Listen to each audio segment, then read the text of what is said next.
Say, folks, if I can get your attention, please. This is a 7-night stay in Montego Bay at a private villa. You're going to get this, that, and the other. We are $5,000 below. Get in, get going, and then back to it. Yeah.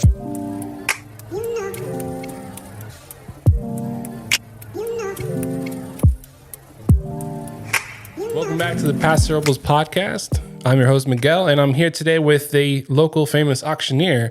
Kind of cool to have an auctioneer. I've never met one before. I mean, we officially technically met at the theater, but we didn't know each other then. So I'll let you introduce yourself. What do you do, and how did that come about? All right, all boy. Where y'all want to go here? Where you want to go? Where about me? What do you want to do? 5,000, 1, $100, 100, 2, $200, 300. Deals on. Here we go. In 4, 5, $55, all in, all done. 54. Anybody want to bid my 5? I have sold $5,400. Yes. Good afternoon. That's awesome, man. Yeah, thank you. It's great to be here, and so it's so weird. As soon as you start going, I start thinking Pawn Stars, or not Pawn Stars, Garage Wars or something like that. Yeah, the locker. Yeah, the locker wars. Yeah. Is that something you do as well?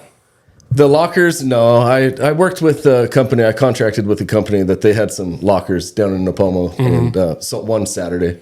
Yeah. But, Right. So how did that come? How did this profession come about for you? Was it something you've always like thought about doing? Because as a kid, I'm not sure like if that's something that comes to mind. It all began on a bright morning in 1987. Oh, here we go. Yeah, so it did. It's for me. It was cars. I wanted to become a car auctioneer. My dad had an independent car lot. He'd sell used cars for his for side business and business. And so he was going to car auctions twice a month, or sometimes more actually. So up in the Bay Area and down south, and he would come home and just talk about the auctions. And my mom actually bought, sold, and collected antiques. So she was going to antique auctions, and then there was an equipment sale on Ramada Drive at one time. And so we'd drive by there, and so I'd hear that auctioneer going. And of course, anybody growing up in Templeton, we went to breakfast at the Beef Palace, and on Saturdays the auction was going on that day, and so go in there and hear just that infectious sound. Yeah. So that was really it. Just hearing that auctioneer and just really like, wow, I love that sound and just the cadence and the just like to get in, get going. Yeah. And I was working as an electrician out of high school, and I was doing seasonal work, and so I was able to save some money, some good money. And you have to be 18 years old to go to these dealer auctions. And so I got a salesman license, and then I started buying cars. And so I'd go up with my dad, and that was the game changer right there. And so that was about 1998, 1999. Okay. And it was Golden Gate Auction up in Fremont. And it was a Thursday evening auction, but we're talking 12 lanes, 10 to 12 lanes of cars going. And so 10 to 12 auctioneers just going nonstop. Oh, so there's like blast. 10, 12 people actually auctioning off the items or the cars. Yeah. And so the car auctions are just, to me, a wow factor. Yeah. I mean, of course, so that was just like, wow, I want to, and I've got to jump into that. So. This episode is sponsored by Santos Bros Plumbing. Are you in need of a dependable and effective plumber you can trust? Look no further than Santos Bros Plumbing, your trusted local plumbers in Paso Robles, California. Call them now at 805-360-4679. That's Santos Bros Plumbing. This episode is brought to you by Rad Scooter Deli on 6th Street. Craving something delicious in Paso Robles? Rad Scooter Deli on 6th Street has you covered. Enjoy tasty sandwiches, fresh salads, and smoothies like the Banana Nut Blast, my personal favorite. Kick back on the covered patio, sip on a cold beer and wine, and enjoy the easy parking. Order online for pickup or dine-in. And here's a treat. Use promo code PODCAST for $5 off your next order. That's PODCAST for $5 off your next order. Open daily from 6:30 a.m. to 4 p.m. Rad Scooter Deli. Local flavor, fast and fresh. So with auctioneers at antiques, is it fast paced like you just did right now, or is it? Because I feel like I've seen those like what's it called? Those like Ocean's 11 kind of type of movies where they're like in the audience trying to, and it's a little bit slower. Yeah. I imagine that. But do actually auctioneers who speak quickly do antiques as well? At times. Okay. I guess it depends which auction house and who's doing it. But the one in Santa Margarita, the two great guys, they owned it, and they also took turns auctioneering. And so it was slower, but no, that's a great question. And so, yes, each asset being sold, I guess, can be have a different style. So the Sotheby's or the Christie's, the art auction, it is, like that. So you would that's what comes to mind to a lot of folks. It's like, an English person, like 5,000, would you advance to 6,000, 6,000? And then, so each one, it's a lot of fun. So the cattle and horse sales there, it's a real sing-song cadence. Car auctions, just rapid fire. And so, I mean, that's just moving the product as quickly as possible, but also effectively as possible. Is there some expectations from people who hire you? Like, you got to get the most value out of these items? Like, do you have those conversations with people who hire you? Absolutely. Yeah, 100%. And so you have to, and that's, communicating with these folks. It's like the expectations have to be realistic. Yeah. And really it's just gonna boil down to what is the product, and, and that's also knowing the product. Yeah. So where are you going to open it up the bid? And so, there's been some folks like, hey, we want this item, the opening bid needs to be $10,000. And it's like, well, it's not worth $10,000. Yeah. And sometimes there is a psychology in the bidding. And so it can open up, even if it opens up at $500, it's like, with going up, and you can always change your increment. So, yeah. This episode is sponsored by Lion Pro Flooring. Give new life to your floors with beautiful, professionally installed flooring. Whether it's hardwood, luxury vinyl, or carpet, your home deserves a quality you can feel and craftsmanship you can trust. Serving Paso Robles in all of SLO County, Lion Pro Flooring is your local expert in transforming spaces. Call or text 805-712-3710 for a free estimate today. That's 805-712-3710, Lion Pro Flooring, when quality matters. This episode is sponsored by Valeria Noves with RE/MAX, your local real estate expert here in the Paso Robles and Central Coast. Whether it's your first home or your forever home, Valeria makes the process smooth, personal, and stress-free. She's bilingual, experienced, and ready to help. ¿Hablas español? Ella también. Call Valeria today at 805-212-6387 and let's get you a home. So, what's and this is just my curiosity starting to come out. What's the biggest auction you've actually worked? So, money-wise, I have a good friend, a mentor, one of the better car auctioneers in Southern California, and got me in with Mannheim, which is the largest dealer, one of the largest dealer auctions in the world. And they have a Highline sale, so it is twice a month. And this auction, it's all exotic cars, and also just the high line of vehicles. Yeah. So at pre-COVID, it was also 8 to 10 lanes of just Bentleys, McLarens, anything. And so that was millions of dollars being sold in that one day. So, do you ever see the same item twice? Because I feel like there's so much inventory out there but at some point you've been around long enough to see it come around. Is that a possibility? That's a possibility. But you haven't? Yeah. So, no, with the car auctions, it's different. So, I was just with the car auctions very short period. Okay. And I was working what they call the ring, so a bid spotter. So going out and trying to communicate. So it's really a big asset in the auction world is to have a proper ring person or work in the ring. But so the car auctions, if something doesn't sell, the dealer will put it back in the next week. Some of these auctions that you're going to see, estate auctions, antique auctions, sometimes people buy things, they fix them up, and then they put them back in. So, do you see yourself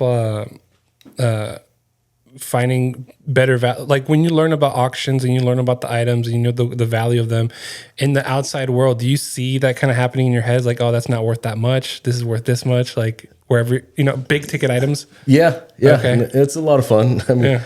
yeah. And then it also, knowing your product is you're going to sell it a lot better. So as an auctioneer, you're the broker between the buyer and the seller. So you're working for both. You know, a lot of the time, these folks, I mean, the cattle, it's once a year for them. This is their livelihood. So, I don't sell cattle weekly or monthly, or I've helped out a friend once or a handful of times, but dealing with I'm a contract auctioneer. So I do a sale over in the Central Valley, Hanford. It's Central Valley Auction.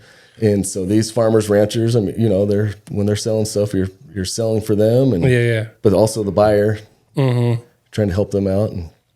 This episode is sponsored by Del Pueblo Furniture in Paso Robles. Skip the credit card headache. Talk to Roger and get 0% in-house financing on quality furniture you'll love. Visit them at 1030 Railroad and 10th Street, or call 805-239-5942. That's Del Pueblo Furniture. Comfort you want, payments you can handle. Y sí, se habla español. Just ask for Roger. This episode is sponsored by Western Janitor Supply. They have cleaning supplies and equipment for any workplace. Call today at 805-238-2112. They provide an extensive line of chemicals, paper products, and floor equipment. Again, that's Western Janitor Supply, located in downtown Paso Robles. Yeah, I lived over in Lemoore for about 4 years. Oh, right there. 2012, 2016. And it's definitely cow territory over there. Yeah. Yes. No, it's great. I've been working with them almost 6 years, and so it's fun to go over. And I worked with two companies in Atascadero and Templeton for close to 10 years, and so there are no live public auctions right now in San Luis Obispo County. No live public auctions. So is that a good or a bad thing?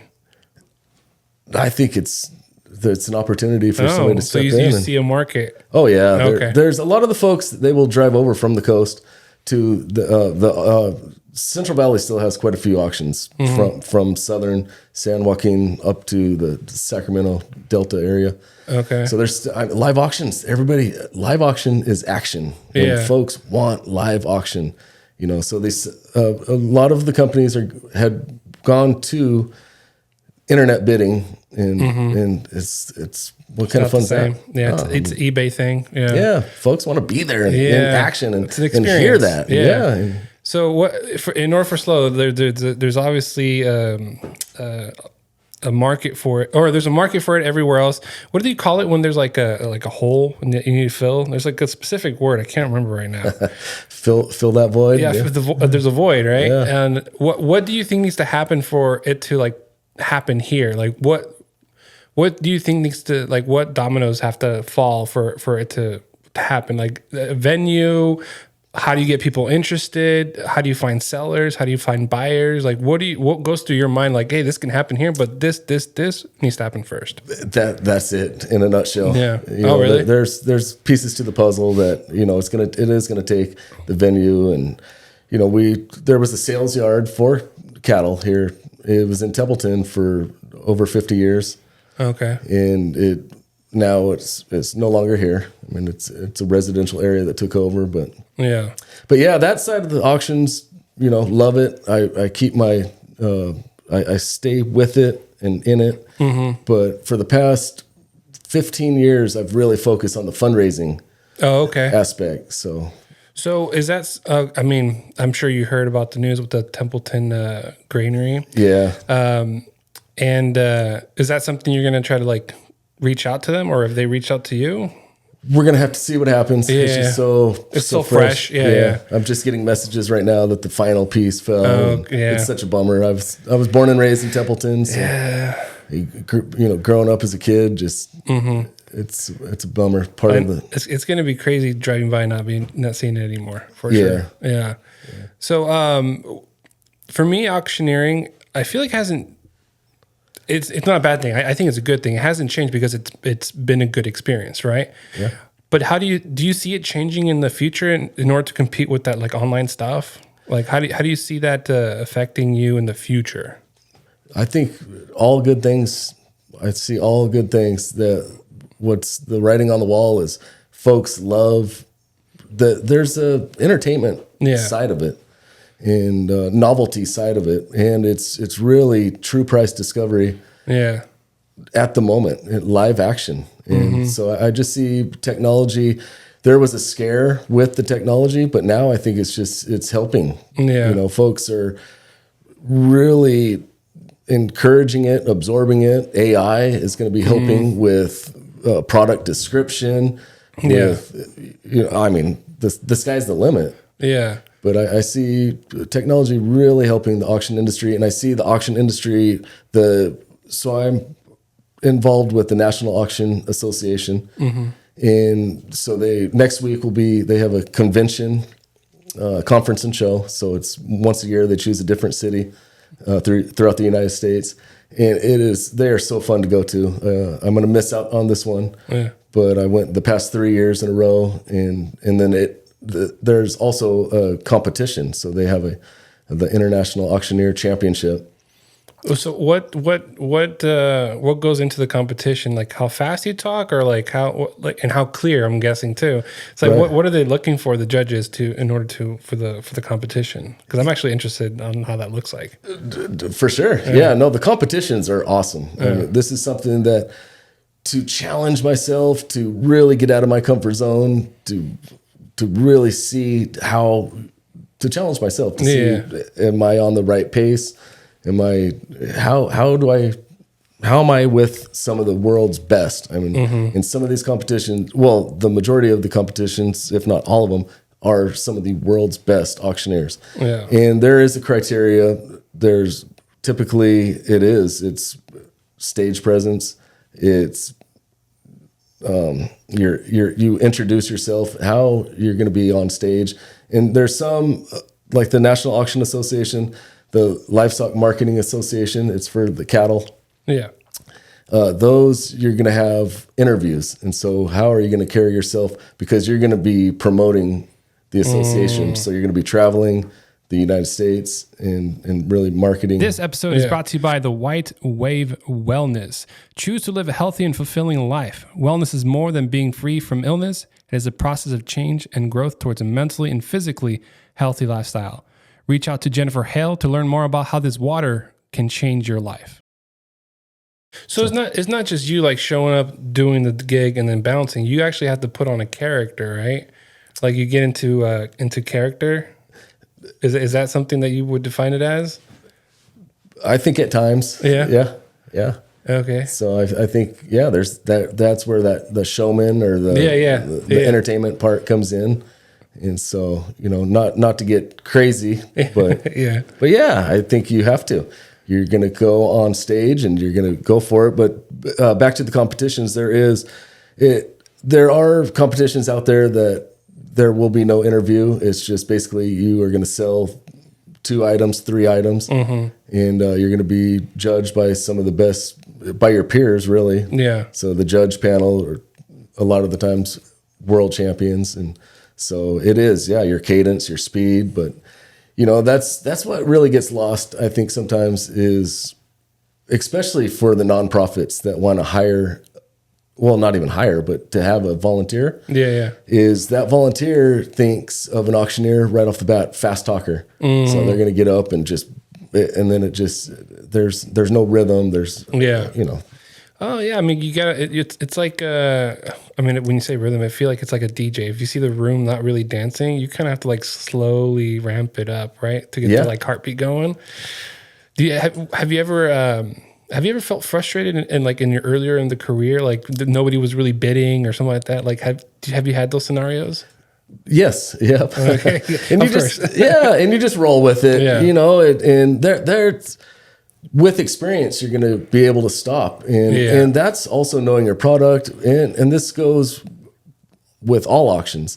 So whether you're selling a tractor, whether you're selling a trip to Jamaica, you're going to stop and say, folks, if I can get your attention, please. This is a 7-night stay in Montego Bay at a private villa. You're going to get this, that, and the other. We are $5,000 below. Get in, get going, and then back to it. Yeah. And same with the cars, the tractors, the cattle. It's like, because when you're going at these auctions, you have to have, that's where a lot of the times an auctioneer, if you start losing your crowd, then that's not good either. Yeah. So that's where the frustration can be. And that's kind of where the cadence and the speed can benefit you. Yeah. You said you had a mentor. Who do you want to shout them out? Or I have a couple, and they know who they are. oh, okay. Yeah. This industry is awesome. And there's some folks that just right off the bat just want to welcome you in. And so with the National Auction Association, I've been able to meet some great people, and just you can give them a call, a text, email, and they've been through these different scenarios. And so it's a lot of fun. But there's two that from day one, met them in auctioneer school 16 years ago, talked to them. Try to talk to him quite a bit, and then another just a lot of fun because their experience is just extremely helpful. As you grow in this career, what are some of the like, you know, requirements you want from events? Obviously, you don't want to do every single one, because I know you mentioned you're doing fundraising now. Yeah. But obviously, you don't want to just kind of like put your time out there and like not really feel the value come back. Like, what are your requirements? Requirements within like what's the cause? If it's like, what kind of items do you want to stick with? You know, stuff like that. Because obviously, you want to learn a little bit about the items before you start selling them, right? Yeah. So, like, is there anything like you kind of like stay away from or kind of lean towards? No, that's actually a great question, and that really hits the vein of continuing education. And so I think 13 years ago, I am one that I need formal training. And so I wasn't going to learn how to auctioneer on YouTube. Yeah. I mean, I learned how to do a necktie, and but now I just rock this, so I don't have to tie the knots. Good. Yeah. But continuing education, I feel, is everything. And so that was with auctioneering. I was like, I sought out what school would be best for me, and I found there was one, and it was in Bakersfield at the time, and now it's at a Turlock, and it's Champions Chant bid calling. And at the time, it was a World Champion College of Auctioneering. It was in 2009. It was with three of the best cattle auctioneers in the world. And so it was a lot of fun because I don't have the cattle background. Yeah. So I showed up not knowing who these guys were. And then it ends up that one is like the equivalent of Elvis Presley, So there's a lot of fun with that. But continuing education, and at that time in the auctioneer school, is they had mentioned, you should look into the benefit and charity auctions. And I was just so hyper focused on, when I get out, I'm going to hit the pavement. I want to become a car auctioneer. And I was able to get a fundraising gig not too long after. And I'm like, wow, it was very eye opening. I can get up and help the community, because that's what these nonprofits, San Luis Obispo County, we have such unique communities and such strong advocates for these nonprofits, and such kind giving throughout. And I've been working with Santa Barbara County quite a bit, and also in the Central Valley, and I guess our Central California in a whole. Yeah. And last year I went up to Chico, and so same thing. It's just when you have a nonprofit with a great cause, there's going to be folks for that. So back to the continuing education, I did some research, and there was a pioneer of fundraising, benefit and fundraising, because historically it was a volunteer that did this. It was Johnny's dad that's funny. Yeah. the principal, the weatherman, somebody that can get up there and just wing it. Yeah. And the cause was great enough that, folks donated. But once you start peeling the onion on how to improve, and the education was out there. And so I reached out to a pioneer who's no longer with us, but a lady from the Midwest, I believe. She recommended through the National Auction Association, there's a benefit auctioneer specialist designation. Now, this is, I believe, it's about 1% of auctioneers have this designation worldwide. Yeah. But it's once a year they put on a 4-day class, 5-day class, and then you have to do continuing education every 3 years to obtain this designation. And in a nutshell, it's just showing the groups that you're staying abreast with the industry. You are coming up or bringing to the table new, innovative, fresh ideas. And so that's where I need to be with the committees when we start brainstorming and talking about their fundraiser. So if that's, I really am strongly against just being an auctioneer that plugs in a microphone, sells 10 items, and then collects a check and go home. Yeah. Because that can just backfire. You know, your guests have a horrible time. There were too many items. There can be so many components that will just, your fundraiser can just be, you know, not as good as you want it to be. Yeah. And so then that could fall back. Oh, well, then let's try another auctioneer. Then they start trying another one, and it's like, no. So, I mean, the benefit auctioneer specialist and being in that community, and there's a benefit auctioneer summit, and I was able to go to one. There's going to be, it's also yearly in different cities, but to be within that community and to hear what's going on in the Midwest, back east, up in the Pacific Northwest, in San Luis Obispo County, it's been fun to bring some of these ideas because it's for a long time it was the same, and I see that there's the majority of them are open to, okay, what do we have to do to set ourselves apart? Yeah. Because at the end of the day, it's how can we raise the money? But also with that is it's no longer just having the community members as ATM machines. Right. It's all about relationships. It's all about connections. It's all about having the folks involved and wanting to come back year after year. Because San Luis Obispo County in particular, there are so many nonprofits. And so on a November 4th, there could be 10 events going on. Yeah. And so if you have the fun event that they had so much fun, they're going to want to go when they have to choose out of the 5 or 10, they're going to go to that one.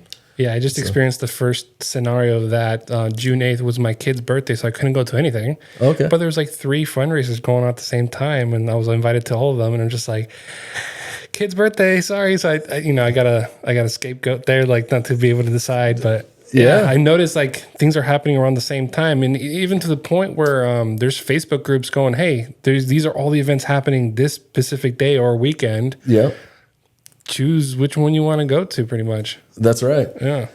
Yeah. So, and with that, there's springtime and late summer, fall are typically the fundraising seasons. Yeah. And so it's kind of like weddings, the venues, they're booked. And so, so that is, if you're looking for an auctioneer in spring 2026, dates are being filled already. So if you have a favorite auctioneer, you have to get with them but the continuing education is it's paramount to a successful event, because you're going to have your auctioneer is going to be your fundraising ambassador. You're going to be, going to be your fundraising partner. And so because that night they are going to be promoting your mission, they're going to be promoting everything with confidence and hopefully so. I work with some groups a year out, 9 months out, 6 months out. And it's helpful when you're on stage. Yeah. Yeah. I see this is very important to you. If you can like put into one sentence, what would your why be? Why are you doing all this? Like the fundraising, the reason why you do it to begin with altogether, Yeah. The fundraising part, it was when I was a youngster, and I think about this, and when I was a youngster, when I thought of, you'd even hear the word philanthropy, it's like, oh, you have to be super rich and then donate, sponsored, and after doing benefit auctions, it was that was my why. It's like I can be a community member that helps through this talent and through this desire and drive to help the community in every nonprofit that I work with. Yeah. So. Did you always have that feeling of wanting to help some way or another? Yeah. I'm a nature boy at heart. So I love, of course, just to help is what it's all about. The reason I say nature boy is grew up pretty much downtown Templeton. Okay. But it was rural in the early 80s, if I'm going to date myself. So I love the animal nonprofits. And I've been working with a nonprofit, CASA, that is for abused and neglected kids, infants, children, toddlers, young adults. And these nonprofits, the majority of the nonprofits are life-changing for some folks that they're helping and could possibly save lives. We're talking adolescent kids and what's going on these days. And if you can have an advocate and talk with them. So with the nonprofits, it's love it. And, it's very, at the end of the day, it's awesome to bring new innovative ideas that are going to help these nonprofits grow. Yeah. With you thinking ahead or trying to bring up new innovative ideas. So obviously you're setting goals, right? It's goals for the future. I'm interested to see, like, what's your white whale? Like, what is it? What's the ticket item? What's the event that you want to reach at? Yeah, I think, we even 16 and a half years into this industry. I have a lot of goals, and I just want to keep. And that's where with the continuing education, I want to improve. I want to improve myself. And that's why I started doing the competitions. It's like, I want my chant, what they call the bid call chant, to be up there. And so how do you get there? It's the old cliche, iron sharpens iron. And so I think jumping into the competitions was very life-changing in a way, just because, like, wow, to get up, the first year it was with 60 to 65 of some of the best auctioneers in the world. And like, all right, well, talk about nerves. Jumping in there, and especially you're getting judged by your peers, and so who's out there that you say, I want to be not like him, but like better at some point? Is there somebody out there that you're going, like, I want to reach, kind of like a basketball player trying to be better than Kobe Bryant, rest in peace, but like at some point be better? Yeah, you're right. And so before I came here, there's a very big cattle auction going on right now, and it's on a live stream, but so there's a handful of some of the best cattle auctioneers in the world work for this company. And so so it's just fun to listen to. So although I don't sell cattle, I think they're the most that I listen to because it's the most that's online. And so there are 6 days a week, there are sales online that you can listen to. And so, Monday there is an auction that I like to listen to, and these are all different states. Okay. And so, although there's a lot of folks that don't realize that there are cattle sales in California 6 days a week. And there's car auctions going on, weekly. There's still estate sales. There's still liquidation sales. There's still auctions are happening. And so from going to these conference and shows and seeing folks from around the world now, because we have a lot of Canadians, and there's even folks in Nigeria, and Mexico loves auctions, and South America loves auctions. The Caribbean loves auctions. And so it's what they say, true price discovery. And so if you really want to sell an asset, look at every asset. Kobe Bryant merchandise. Where does it go? It goes to an auction. And Michael Jackson's sparkly glove, it went to auction. So that's crazy. I always wonder those things when somebody like passes away and all their belongings go everywhere else. And I'm just like, I want to get to the point where like the microphone's going to be like, oh, that was Mikkel's microphone. That's right. That's right. But so the auction, it is so fun to listen to those different auctioneers. So Yeah. they're Wednesday, probably one of my favorite auctioneers. He's up in Iowa.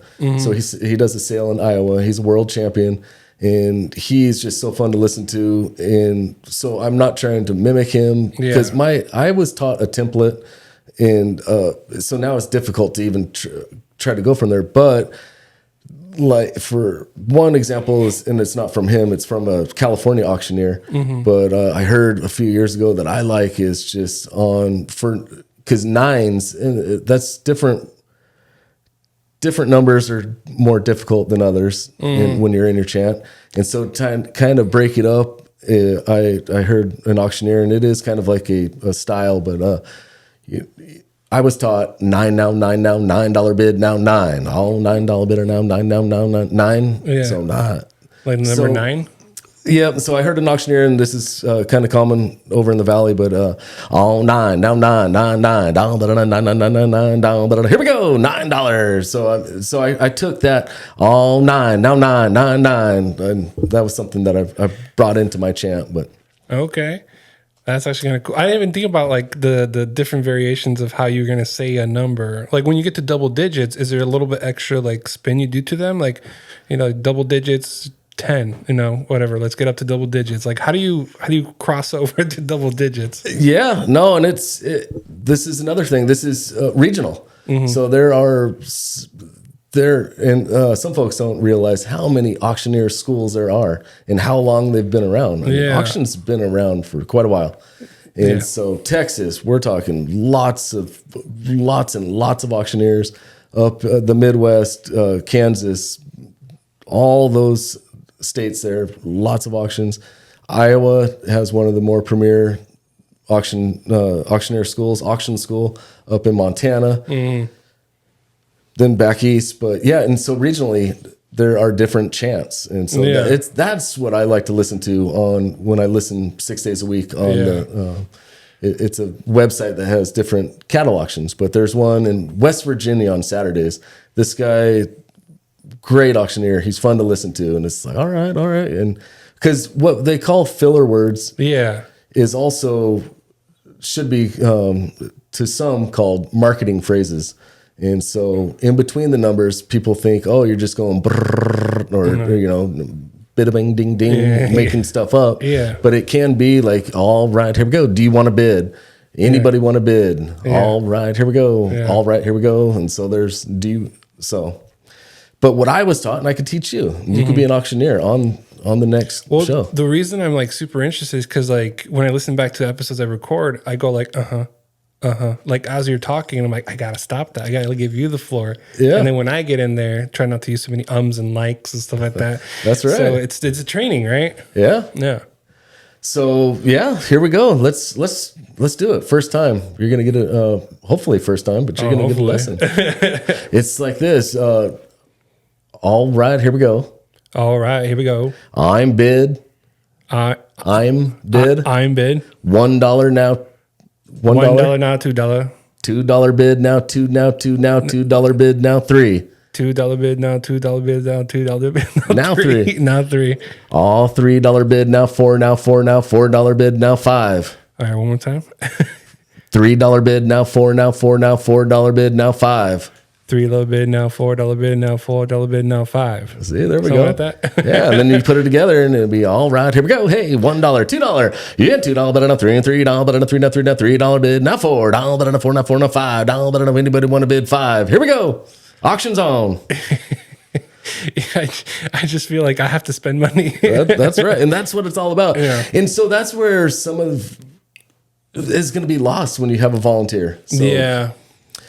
That's the point. And so with the fundraising auctions, you're not going to go a million miles per hour. And there's some of the best benefit auctioneers in the world. They don't have a high speed chant. And but what they do is they are working with the committees, and we're talking all the background, there are so many pieces to the puzzle, the nuts and bolts that are so overlooked at times. And that's from timing of everything. Timing is everything. So with schooling that you're constantly learning, with with this area not having a lot of auction or fundraising with auctioneers, is there number statistics you can like reference, like, hey, this is what it was before, and this how much was raised after an auctioneer came into play? Yeah, I would hope so. That with the data that the folks collect, and every single one should. But so fundraising, there's quite a few here in SLO County. Okay, and there's a handful of auctioneers, but really, it's just yeah. Because I always think about that and stuff. Like if you're wanting to do like marketing, you hire a marketing guy. If you want to do, social media content, you hire a social media manager. So, things like that, or a creator. You try to do it yourself, you can definitely tell you're doing it yourself. So auctioneer is probably one of the good examples of if you really are trying to like make an experience or at these fundraisers, create an auction event here with antiques. Madonna Inn is a good place to, I would assume, a good venue. Yeah. But, there's a lot of places around here. Yeah, and venues have taken off. For SLO County, we have venues everywhere. Because of the vineyards, yeah. Yeah, the vineyards. And so that's kind of a fun one, because I have a friend that's an auctioneer that does auctioneer. He does benefit and charity auctions downtown Manhattan. So he's working, Times Square, some of the bigger ballrooms in the world. And then we're over here doing old 100-year-old dairy barns. And so the logistics, it all does come down to the logistics. It does come down to having a professional auctioneer for your fundraiser. And so the folks that squeak by with a volunteer, that's awesome. But you can, you can enhance it. You can enhance it. There's always room for improvement.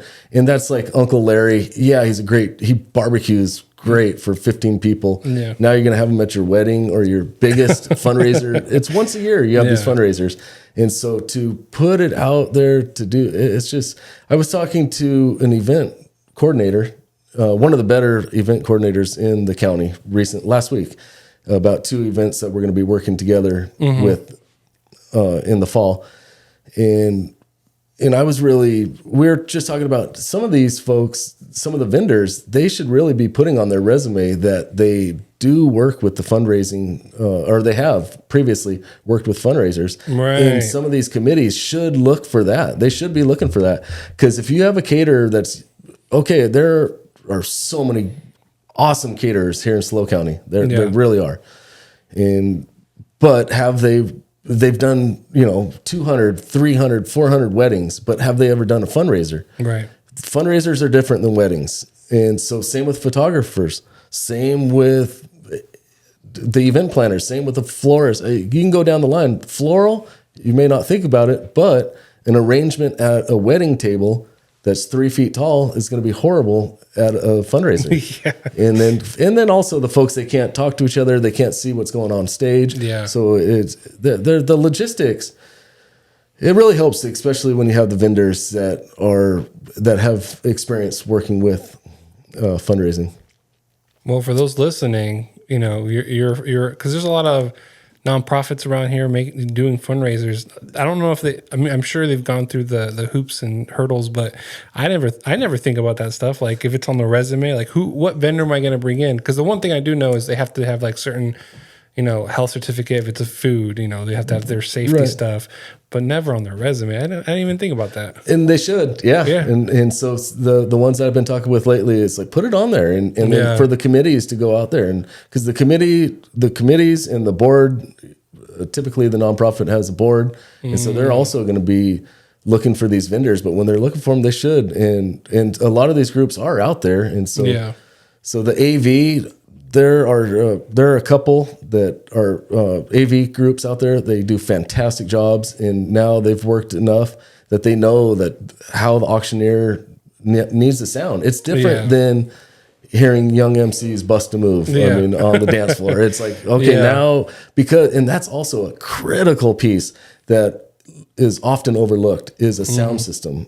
Folks go, just you need a microphone and a speaker. That's all you need. And it's like, if the folks if people can't hear you at your auction at a fundraiser, that's horrible. Yeah. If it's too loud, that's horrible. If the speakers are placed wrong, the people up front can't hear, the people out back can't hear, or vice versa. And so those are the logistics that are just often looked over. And so I know we know each other now through the movie theater, and you have kids. Do they have fun with you when you're around? Like early morning making breakfast? Like how many eggs do you want? 2, 3? Yeah, they hear it quite a bit. Yeah. That's for sure. They go, "Oh, wow, Daddy." Yeah, I have a 7-year-old. My daughter will be 10 next week. And so, no, that's a lot of fun. I would love to see them get involved. That'd be kind of cool. Yeah, so far, they just think Daddy's funny at times. But no, my wife, the majority of my family and friends have heard a lot of practicing. Yeah. And sometimes it just, if I feel it, here we go. Yeah. We'll be driving down the road and just boom. I mean, it's. Do you ever go like, all right, that pillow, I'm going to try to sell it like in your head and try to practice? Is that how you kind of keep yourself fresh with it, or? It really, it's more just going for it. Like just not necessarily selling one thing, but just because a lot of the time you need to sit there for a moment while folks are thinking, especially, and that's with the contract auctioneering side. So when I go work over in the Central Valley, and I'm on the microphone for 5 hours, 6 hours, sometimes straight. Yeah. And so, but when there are folks and once again, you're working for the seller. Right. So, and then you're also working for the buyer. But if you have a few people in and they need that second to think, and you give them. Yeah. And so with that, you just have to stay there. So I think I practice that, like, okay, how am I going to sit at, $5,100? And so I'll, if I'm just practicing, it's like, $4,500, but in a $4,500, but in a 6, 7, 8, 9. Here we go, $900, but in a 5,000, $5,100, but in a $5,100, but in a you want to bid them at $5,100, but in a here we go, but in a auctions on $5,001, but in a $5,100, but in a $100, but in a one and so get them excited and like give them that moment to think about it. But it also feels like they're not being rushed, but there's like urgency a little bit. Like, hey, this thing has to end soon. Too. Yeah, for sure. And and that's, hey, gonna sell it, gotta go. So yeah. Well, let's close this up. Is there anything you want to tell the audience, the people watching this, how can they reach you, and anything motivational you want to tell them about yourself? Yeah, just 16 years experience. Just love working with the nonprofits.